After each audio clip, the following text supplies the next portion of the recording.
देवेंद्र फडणवीस मुंबईमध्ये एका कार्यक्रमामध्ये बोलतात, आपण थेट जाऊया. पण दुसरीकडे मात्र महाराष्ट्रामधल्या राज्याचे मुख्यमंत्री उद्धव ठाकरे यांनी औरंगाबादमध्ये एक आता विधान केलेलं आहे.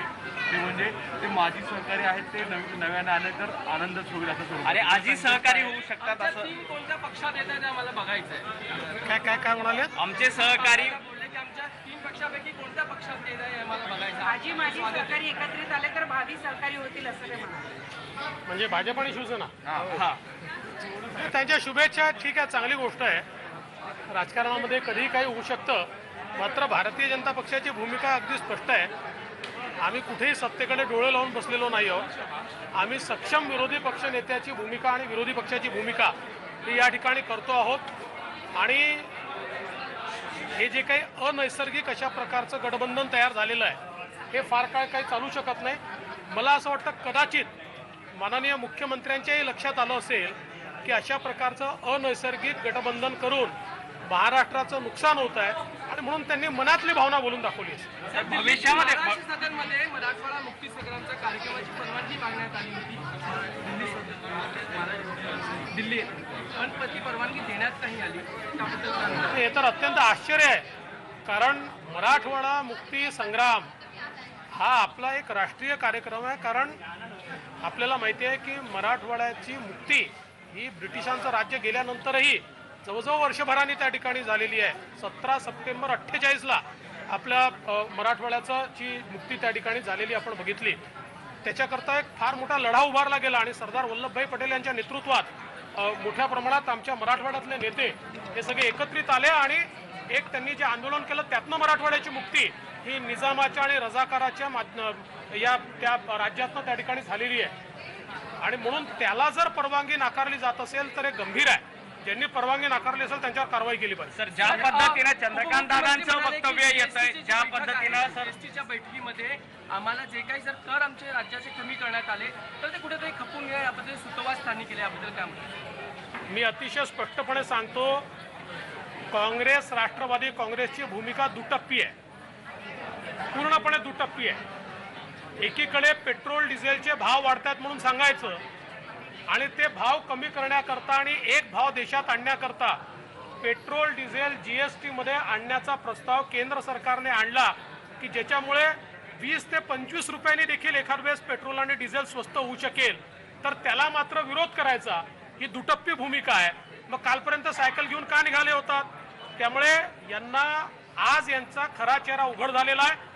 पेट्रोल डिझेलच्या भावावर यानंतर काँग्रेस राष्ट्रवादींनी बोलणं बंद केलं पाहिजे आणि आम्ही जर यांनी पेट्रोल डिझेल जीएसटी मध्ये आणण्याच्या प्रस्तावाला विरोध केला तर भाजप यांच्या विरुद्ध आंदोलन करेल. सर, ज्या पद्धतीने चंद्रकांत दादा काल वक्तव्य केलं की 2-3 दिवसात काहीतरी होईल, उद्धव ठाकरे म्हणतात की भावी सहकारी होऊ, भविष्यामध्ये शिवसेना आणि भाजप युतीचा ब्रिज बघायला मिळतो. राजकारणामध्ये कधीही काहीही होऊ शकतं, पण ते आज मला दिसत नाही.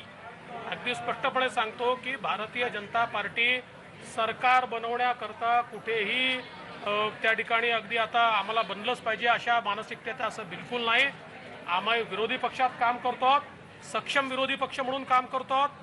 भारतीय जनता पार्टी महाराष्ट्राचं जे काही महाराष्ट्राचे लोकांच्या मनातल्या आशा आकांक्षा अपेक्षा आहेत त्या घेऊन सरकारपुढे आंदोलन करते. सरकार दायित्व हे भारतीय जनता पक्ष शिकवत आहे. त्यामुळे मला असं वाटतं की आजच्या वक्तव्याचा आपण एवढाच अन्वयार्थ काढूया की माननीय मुख्यमंत्र्यांच्या लक्षात आलं की ते कशा प्रकारच्या लोकांसोबत सरकार चालवत आहेत आणि ते सरकार कशा प्रकारे डिलिव्हर करत आहे, किती भ्रष्टाचार त्याच्यामध्ये होतोय, या सगळ्याचं रिअलायझेशन कदाचित त्यांना झालं असेल.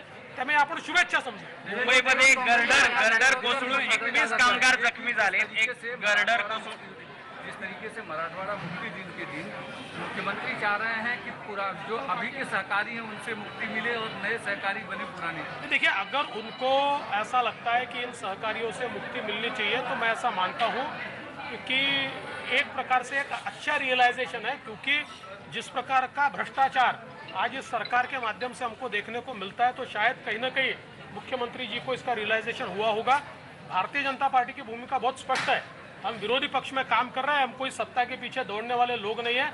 लोगों के प्रश्नों को हम जनता के प्रश्नों को सामने रख रहे हैं, उसके ऊपर आंदोलन कर रहे हैं, जनता के लिए लड़ाई कर रहे हैं और हम लड़ते रहेंगे. जीएसटी को लेकर जिस तरीके से कांग्रेस विरोध कर रही है और सरकार कह रही है कि जीएसटी के अंदर अगर पेट्रोल डीजल को लाया गया तो वो विरोध करेंगे। देखिए, इससे कांग्रेस एनसीपी का असली चेहरा सामने आया है। ये लोग पेट्रोल डीजल के रेट्स को लेकर आंदोलन कर रहे थे। अब पेट्रोल डीजल के रेट्स को ऐतिहासिक रूप से कम करने के लिए उसको जीएसटी में लाने का प्रस्ताव केंद्र सरकार लाती है तो उसको ये विरोध करते हैं। ये बिल्कुल इनका आज असली चेहरा सामने आया है।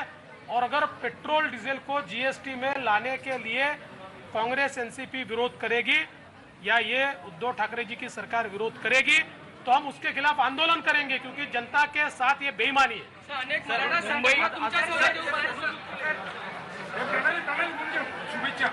तर आपण कुणाबरोबर काम करतोय याची जाणीव बहुधा मुख्यमंत्र्यांना झाली असावी आणि त्याच जाणीवेतून त्यांनी हे वक्तव्य केलं असावं असं म्हटलंय देवेंद्र फडणवीस यांनी। राजकारणात खरं तर कधीही काही होऊ शकतं, मात्र मुख्यमंत्र्यांचा वक्तव्याचा संदर्भ देऊन ते इथे नाही होऊ शकत आणि आम्ही सध्या सक्षम विरोधी पक्ष म्हणून काम करतोय आणि ते काम करत राहू असंही देवेंद्र फडणवीस यांनी म्हटलंय। एबीपी माझा, उघडा डोळे बघा नीट।